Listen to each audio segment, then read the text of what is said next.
presentation is called Triangle of the Aquarian Age, Britain, Russia, and USA.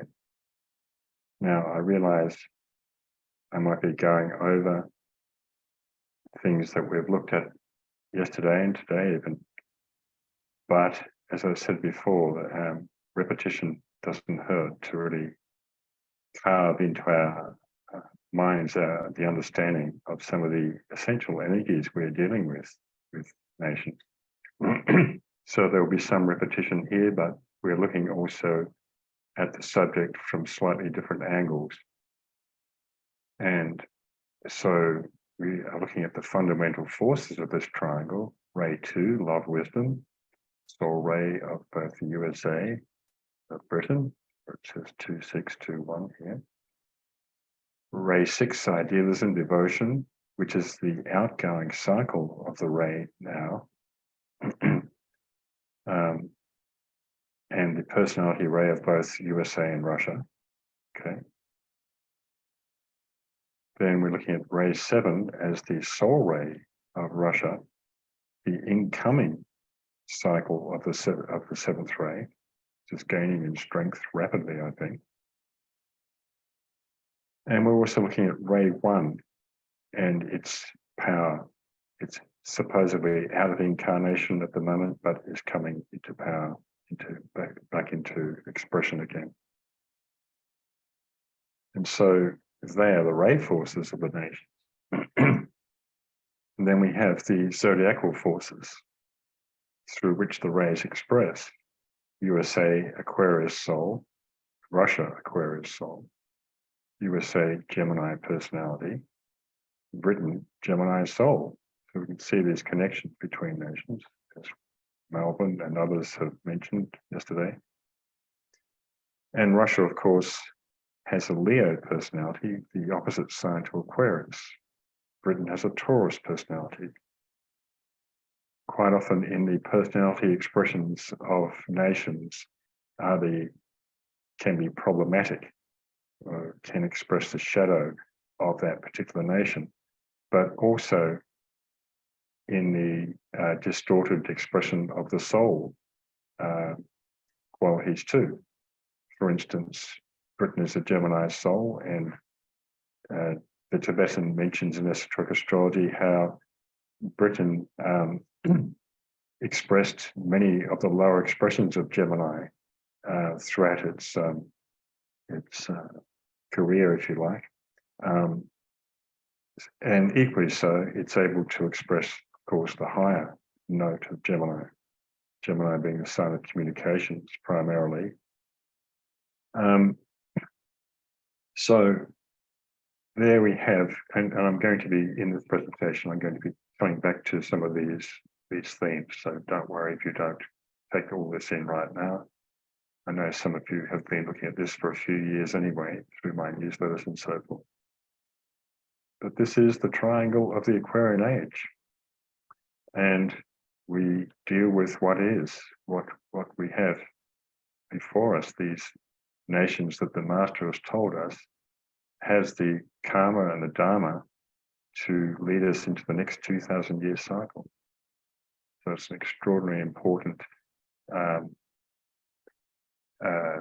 group of energies that we're looking at here. If we are to bring about the healing of nations, we must understand the essential qualities of energy that they carry astrologically and rheologically.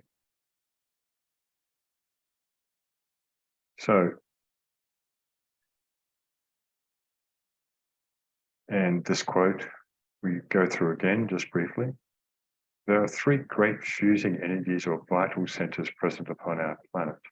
Russia, fusing and blending Eastern Europe and Western and Northern Asia. And so we go down to our little mini map down here, and where Geneva is broadcasting from, to see part of that. And of course, the greater map at the top here, the vast expanse of Russia. Hence its blending of Europe and Western and Northern Asia.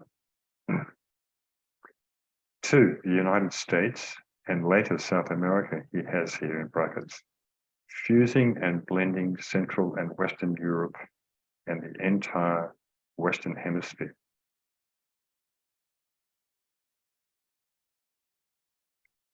Hang on a second. That's not right.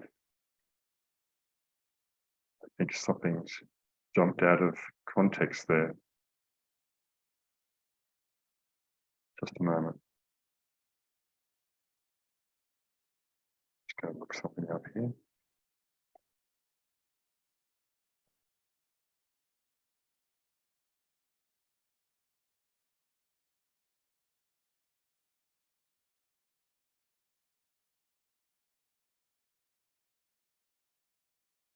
That's correct.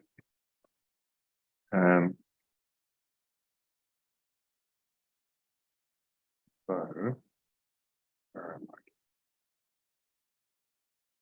Trying to pick up my screen here. There we are.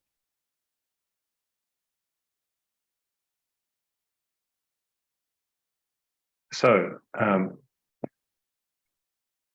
this really is an important statement because in terms of New York being one of the 5 major planetary centers, with its jurisdiction over the Americas, as I mentioned yesterday, the United States as a whole has a fusing and blending role in Central and Western Europe and the entire Western Hemisphere. So we can't divorce Europe from USA in so many different ways. Of course, as I said yesterday, USA is Europe transplanted. And 3, the British Empire, fusing and blending races and men throughout the entire world. In the hands of these nations lies the destiny of the planet. This is from Destiny of the Nations, page 104.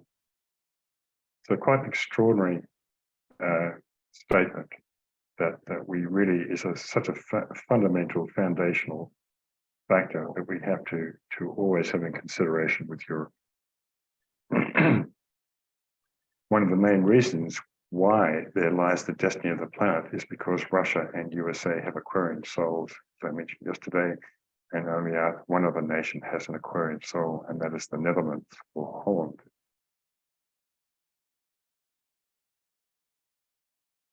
So I want to just briefly touch upon Britain. Well, all of them, but Britain in this particular slide.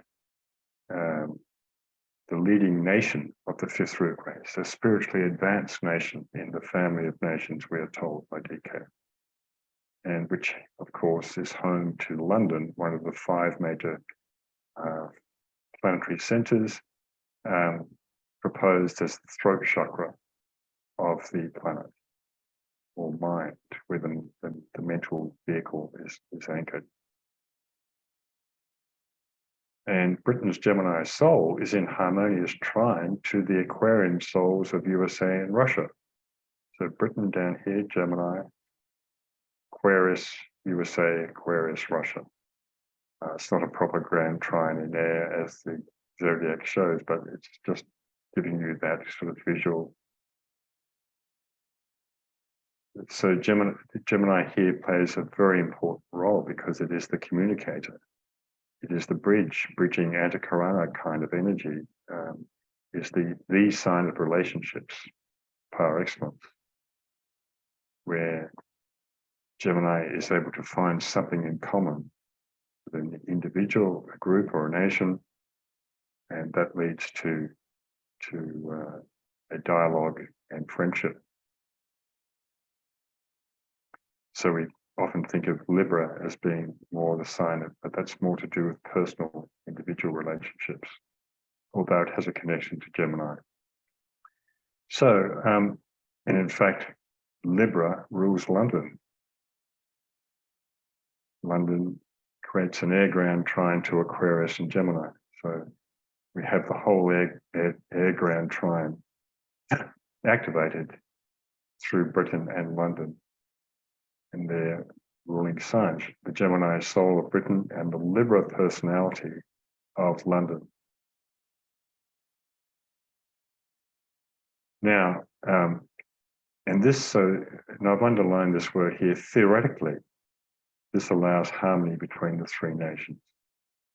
But that is being blocked at the moment for the various reasons that we've talked about and will talk about during the conference. And so Britain's stubborn and deeply materialistic Taurus personality, as I've written about many times in my newsletters and books, is in T-square to USA's Russia, Aquarius, Leo configuration. So just got over here, Britain, Taurus personality. Moscow is a Taurus soul. So there's a direct connection between Britain and Moscow in this respect, the points in common.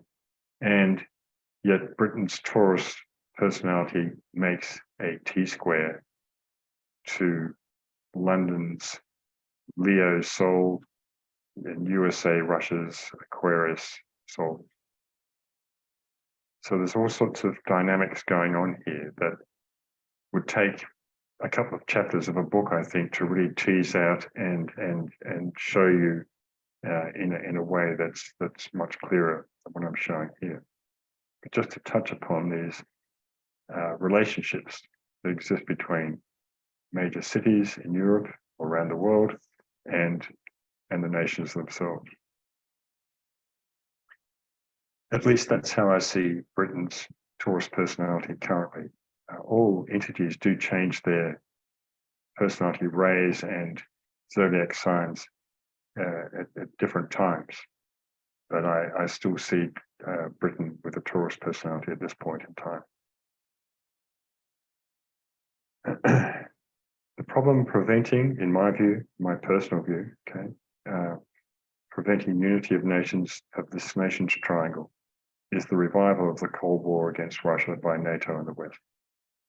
Propaganda and demonization of Russia's actions and leaders. Of course, Russia, like any other nation, is no saint. It has its pitfalls, it has its shadow, but this is how I perceive the current situation. And so what has happened is that Britain has been almost taken over by USA in many ways. Strongly, it's an understatement to say that Britain is strongly influenced by USA and NATO. And so together with other European nations, they have exercised constant military exercises and threats. And Russia has been virtually surrounded by NATO nations or strategically placed military forces, as this map shows here. NATO is in the dark blue countries here, from Turkey in the south here, around to, what is that, Lithuania and those countries up there, Estonia, perhaps, Baltic states. Sweden now in the mix, but not coloured on this map. Norway, and the bulk of Western Europe, with a few patches indicating different degrees of association with NATO. NATO, the North Atlantic Treaty Organization that was set up after World War II to keep a control over Europe, to for all the reasons, I think Melvin said yesterday, what was it? To keep the Russians out, the Germans down, and the USA in. Correct me if I'm wrong there. I kind of probably mangled that, but it's a very outdated organization that should have started to go out of business, so to speak, in the 1990s when the USSR was finished, but it kept going because of old thought forms and hatreds from decades in the early decades ago in the early 20th century. So I see the seeds of harmony between these nations can be sown only if their national souls can be awoken, and I don't see, at least in USA and Britain at the moment, they've lost their way completely. I don't see the soul connection. And so they need some help subjectively for obviously there are people in both nations who are soul aware, but at the moment, the dominance of the material forces over both these nations I don't know so much for Russia, but it's easy to see with USA and Britain, as I've mentioned frequently in my newsletters in the last few years. So don't take my word for it, of course. One has to do one's own research and with these matters and try to blend the esoteric with the exoteric. So the best approach to create harmony, directing energy rightly in group cooperation, is invoking the souls of nations, ignoring the personalities of their leaders too, by the way. That's a big one. So, and just briefly, when we visualize in the meditation this morning, we see Geneva as the eye of the triangle, and Geneva being a first-ray soul with a second-ray personality, which I think is an incredible combination and so pertinent and relevant to this triangle, given the fact that USA and Britain are both second-ray souls. Russia does have a lot of second ray as well, by the way, in a passage that I've quoted a few times in newsletters. It's not just the 7-6 here. There's DK discusses the second ray presence with Russia. Perhaps Svetlana or Dennis can elaborate on that later on today. But the Russia that DK was referring to, the Tibetan was referring to when he wrote those books, included Ukraine, the old USSR, and Belarus, and maybe a couple of other states I can't think of right now. So I'll be talking more about Geneva in my next presentation tomorrow.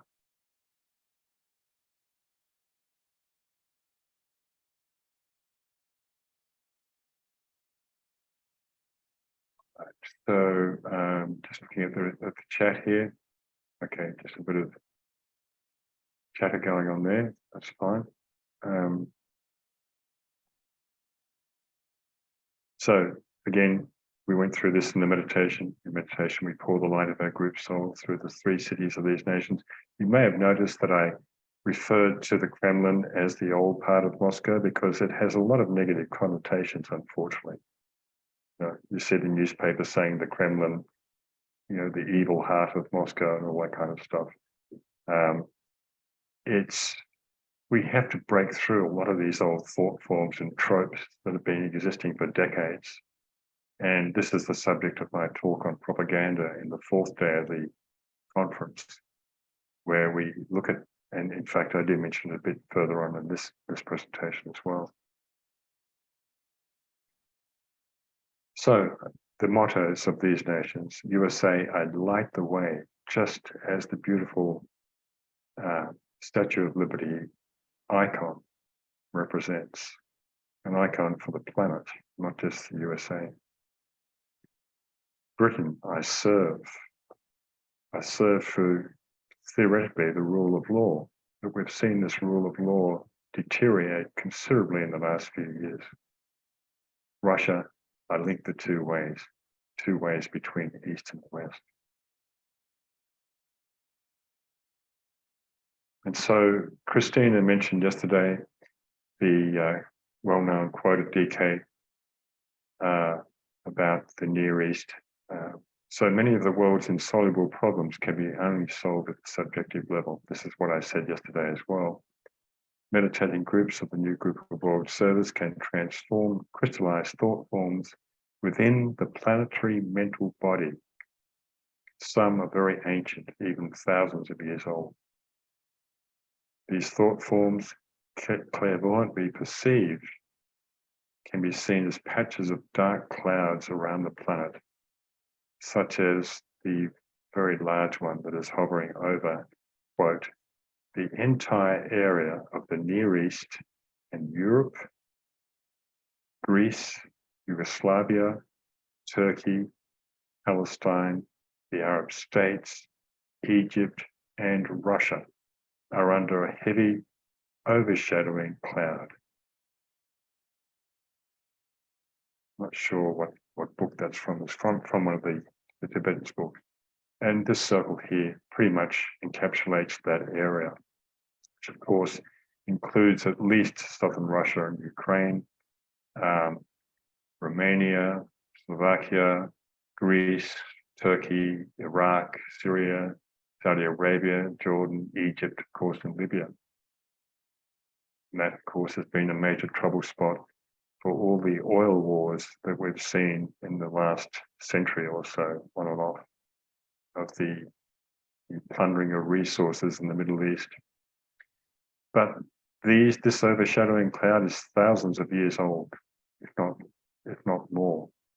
These ancient thought forms and shadows of the various nations combined have created a dark spot on the planet. And there may be other dark spots around the planet as well, of course, but this is one of the major ones that is in the proximity of Europe that is difficult to dislodge. And in some meditation groups that work with DK's formula of dispelling glamour from his book, Glamour, A World Problem, are working with this, applying the formula that DK has given for individual and or group dispelling of glamour on a regular basis, on a weekly basis with a group to visualize sending, dispelling lighted energy to these areas of the world.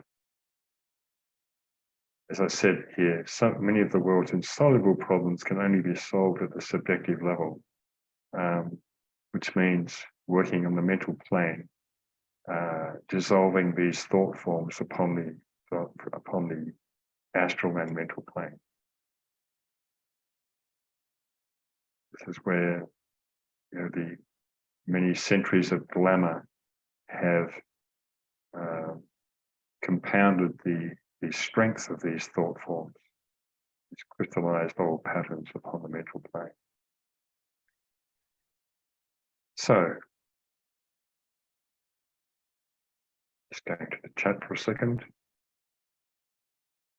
Someone's dropped in the passage. Thank you, Alexander.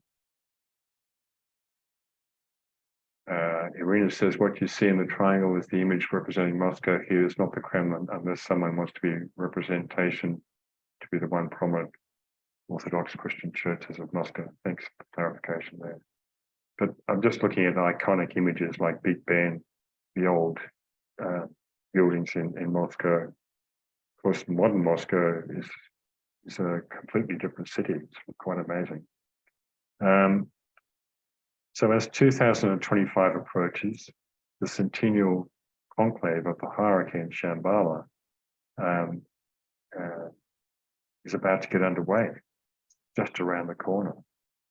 It's minutes away in terms of the long-term cycles. And there's much to do to offset the onslaught of materialistic forces upon humanity, which really upped the ante in the last few years, since 2020, I think, through their conscious and unconscious minions on the planet. These methods of meditation by dedicated and organized groups are one of the key solutions to fighting this battle. But of course, there are many people at the coalface in the outer world. We're talking about the esoteric battle on the inner planes here, working subjectively and applying what we can practically from the esoteric teaching. Occult meditation is not easy. It takes a lot of concentration to direct energy correctly and to stay focused and stabilized individually, let alone as a group. So we are really beginners in this area. The Tibetan's amazing statement that World War II could have been avoided if groups of meditators had done the requisite work to diffuse the buildup of fascism in the 1930s. There is a few statements that you can find that don't exactly spell that out, but if you type in could have been avoided, you'll get 3 or 4 statements by the Tibetan in various books where he alludes to this. The fact that 40 or 50 people in a group, where I'm just guessing here, experienced and disciplined meditators, that World War II could have been avoided on the physical plane. This is an amazing statement when we think of how many million were killed. Was it 60 million people? And the suffering and the loss of human life and the tragedies, truly extraordinary. So we won't get fooled again, to paraphrase the Who, hopefully in this cycle, in terms of not going to sleep at our posts, for the esoteric workers, the new group of world servers, to be awake and to really strive to work in groups and apply the esoteric teachings, the subjective teachings, objectively. So in this diagram, of which I had in a newsletter a few months ago, I think, I linked up the, similar to what Malcolm showed us yesterday, the soul and personality signs of Leo. The blue stars, such as the one in Romania here, are the soul of that nation. The red stars are the personality. So Romania has a Leo soul. Italy has a Leo soul, but Rome has a Leo personality. So it's interesting, the double emphasis of Leo here. Plus, of course, the other fire sign, Sagittarius, in Italy's makeup. Then, of course, we have Geneva, ruled by Leo. Then we have Paris, ruled by Leo at the personality level. Or was that France? Which one? Leo being the soul of London. Berlin having a Leo personality, and Moscow having a Leo personality. So a lot of Leo in Europe, as Melvin was saying yesterday. What does Leo mean? Leo is a sign of leadership. It's also the sign of the dictator too, of course. It depends on what expression is working out and what stage of evolutionary unfoldment that nation is at. And Leo represents the will to illumine, as in the sun that rules Leo and shines its light into all the shadowy places. London's Leo is a good example of Rule Britannia, for instance. Britannia rules the British Commonwealth, if you like. And that's certainly worked out well in many ways, but also, of course, had its shadow or imperfect expression. So this is just one example of how we can draw different maps around Europe to work with energies, to focus in really specifically on some of the energies that are there, see how they're being used by studying the local history,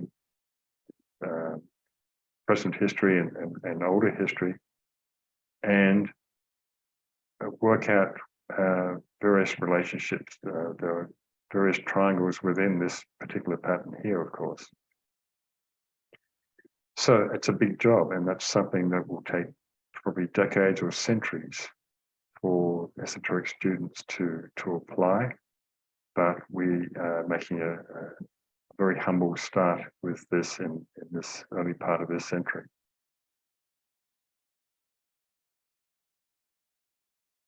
So there are different individuals and groups working with these energies on a more general scale, but there's much more specific work to be done in the future.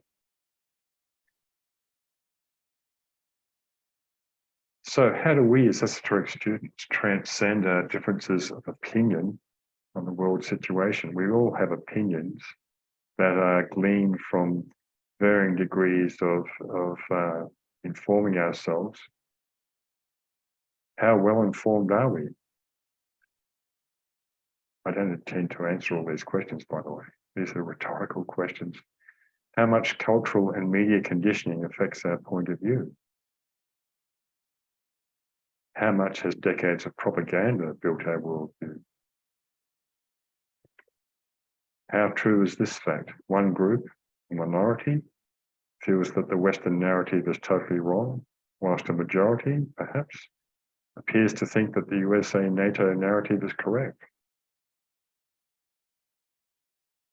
Which group holds the truth, or is it somewhere in between? Who is capable of being able to maintain a true dialogue or dialectic? This is something that I asked in our Telegram forum that we've been running for the last few weeks. I believe very few people know how to truly dialogue. The lost art from ancient Greece that I think has been somewhat distorted in modern academia, because it really has descended into debate, ego-based debate that seeks to win an argument or to assert one's thought over another person without really listening to the other side, which is what true dialogue is about. So dialectic comes from the Greek, dialektike, I'm not sure how you pronounce that, probably mangled it. Related to dialogue, the dialectical method, a discourse between two or more people holding different points of view about a subject, but wishing to establish the truth through reasoned argumentation. I would supplant the word dialogue, because argumentation implies the bringing in of emotional energies or emotional attachments to ideas that cause so much conflict.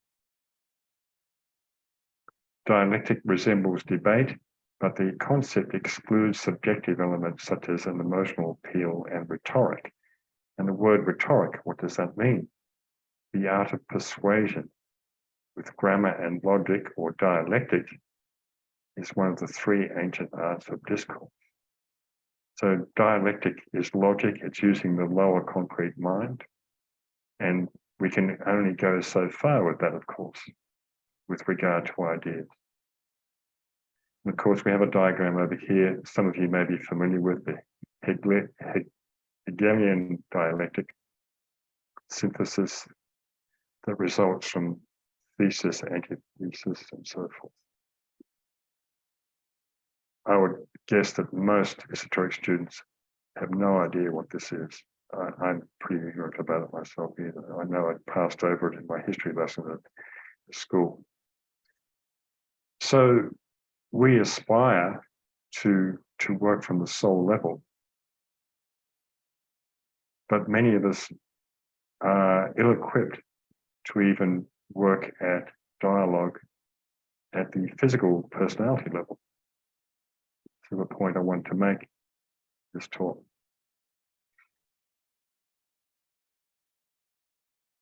Just before I go to the next slide, I'll just read Dennis's comment here in the chat, reading this quote, which is the one I read out before about Russia, USA, and Britain. One must realize that it's more than 80 years old. You have to understand that Russia was a completely different country back then. In addition, Russia then included Ukraine, indeed. And I kind of took that for granted that everyone would realize that. But thanks to the reminder, Dennis. Yet many of the energetic principles that DK laid down at that time still apply, in my view, through really looking at those different nations. And of course, but we have to be flexible to a degree. Of changes do happen. Yet we run a fine line between dismissing things that were written 100 years ago in favor of some revisionist kind of history in the present day. So it's a fine line to tread there. So the healing of nations, and the leaves of the tree are for the healing of nations, from Revelation 22:2. Oh, a lot of twos there. If we aspire to bring about healing of nations at the soul level, of working from the ashram, so to speak, but are still locked into the impasse of opposing views, is there a dichotomy, disconnect, contradiction, a lack of alignment? How to reconcile, to rise above despite entrenched differences of both parties? aspiration to work at the soul level is one thing, but endless bickering at the personality level means that two parties are caught in a cul-de-sac where nothing is resolved, like this little housing cul-de-sac here. Both parties feel that they are right because of their information gathering, their cultural conditioning, and their general perspective on the world. But what does it mean anyway to work at the soul level? We tend to throw these phrases around, but it's a little bit vague and nebulous at times. What does it mean to work at the soul level? How do we work with the souls of nations? Coming back to the ray and the astro-rayology of each of the nations is one place to start. How do we connect with the energy of the zodiac sign and ray associated with the nation's soul? How do we summon the national angel or archangel of the nation? This is coming back to how do we work more consciously with the Deva kingdom that we're invoking in this daily meditation. We don't have esoteric knowledge about the Deva kingdom. We need at least some knowledge there to know what we're connecting with and how to connect with them safely. So these are all things that will be developed during the Aquarian age as the human kingdom and the Deva kingdom will come much more closely together in a more conscious cooperation.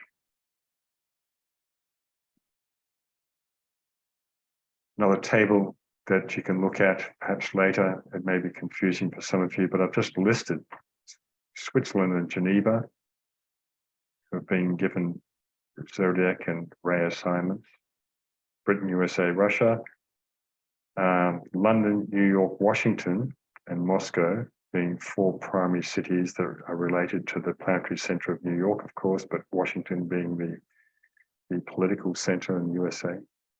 And they've all been given assigned by DK, astro-rayological energies. And so again, as in the map I showed you before, we have places in common. We have the Aquarius personality of Switzerland, for instance, linking with the USA and Russian soul, linking with Moscow's Aquarius personality. And I haven't drawn in too many arrows here because it just looked too confusing. But we can make many other connections, for instance, Moscow's Taurus soul, as I mentioned before, with Britain's Taurus personality. USA's Gemini personality with Britain's soul. And of course, the Leo here, that's quite, Leo being not sure whether it's the personality or soul of Geneva. I haven't been able to work that out yet. DK just gives it as ruling Geneva. Linking with the Leo soul of London and the Leo personality of Russia. So then, of course, we have the rays in common. Geneva's first ray soul linking with Britain's first ray personality. Britain and the USA, both second ray souls. USA and Russia, both sixth ray souls. Russia's seventh ray soul linking with London's seventh ray personality. And so on. New York's second ray soul linking with, obviously, the nation, but also Britain's second ray soul.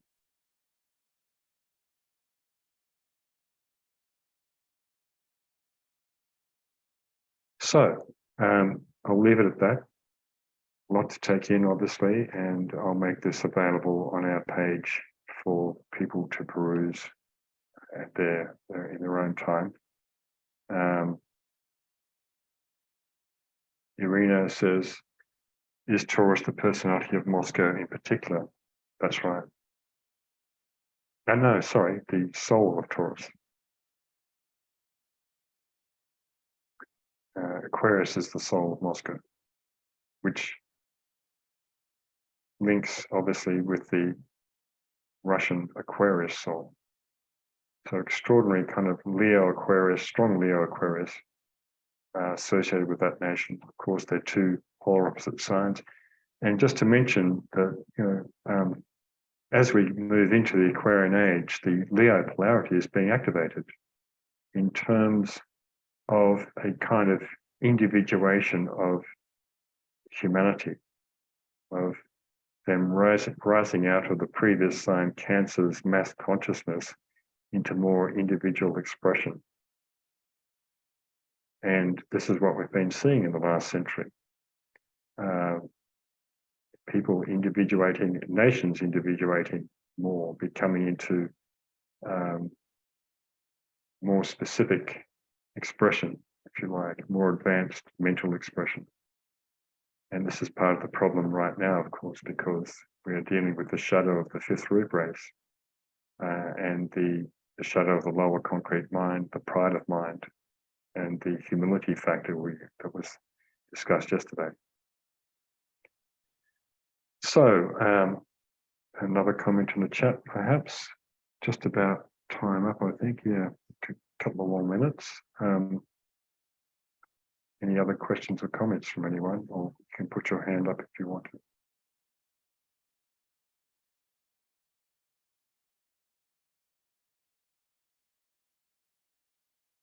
A lot to take in, you know. But truly, we are looking, we've been given the tools by the masters to work with. And this is really this kind of work is really putting the spade in the soil for the first time, turning it over. And it can never be done by one individual. We have to all work as groups with this kind of work because it's so extensive, quite complex, some of it. And of course, the meditation work has to proceed in parallel with all of the ageless wisdom teaching, because we can just read it and know it by rote with our lower minds, but unless we apply the meditation process in tandem with that, it will be flawed.